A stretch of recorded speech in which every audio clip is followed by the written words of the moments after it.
This is my speech number five, the final speech for my speech class, and today I'm going to talk about and would like to pay tribute to one of our local legends here. Her name is Ella Fitzgerald. Ella Fitzgerald is easily one of the most noticeable jazz and swing singers of all time, and she is definitely worth the title. Ella Jane Fitzgerald was born on April the 25th of 1917 down on Marshall Avenue in Newport News, Virginia.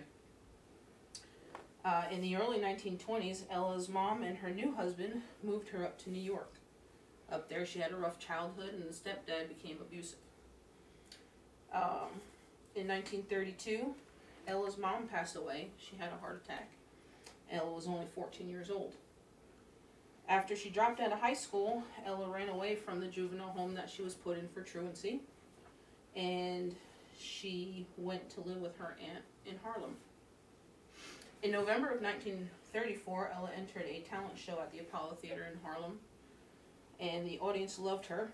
She wowed them to death with her great singing voice, and she won the $25 first prize.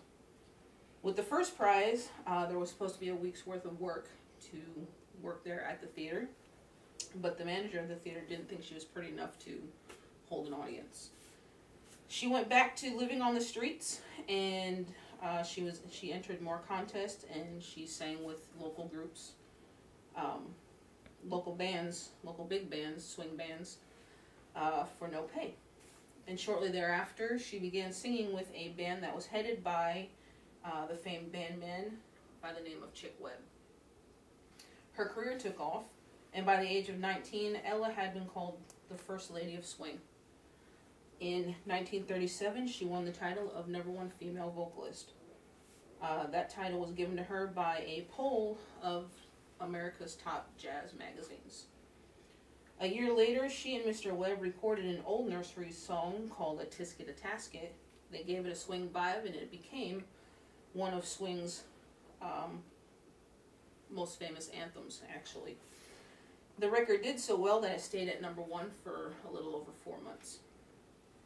After Chick Webb's death in 1939, Ella took over the orchestra band and she renamed it after herself.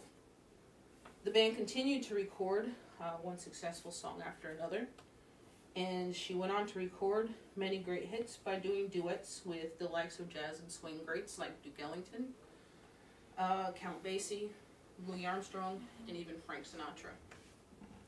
In 1958, Ella Fitzgerald, she made history by becoming the first African-American female to win a Grammy. She didn't win just one Grammy that night, she actually won 2. So she kind of made double history in that sense.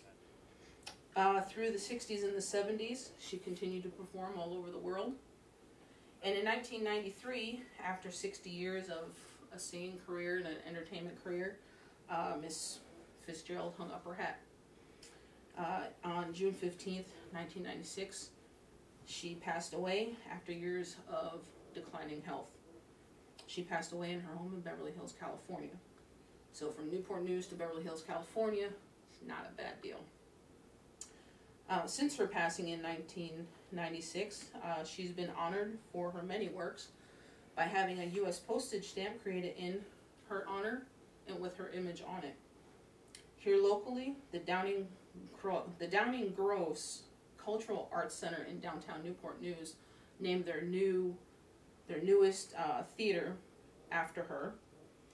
And in 1997, Christopher Newport University created a music festival in her honor, and the city of Newport News renamed a street in downtown Newport News, which is 24th Street, after her and in her honor.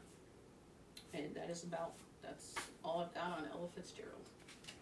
Thank you.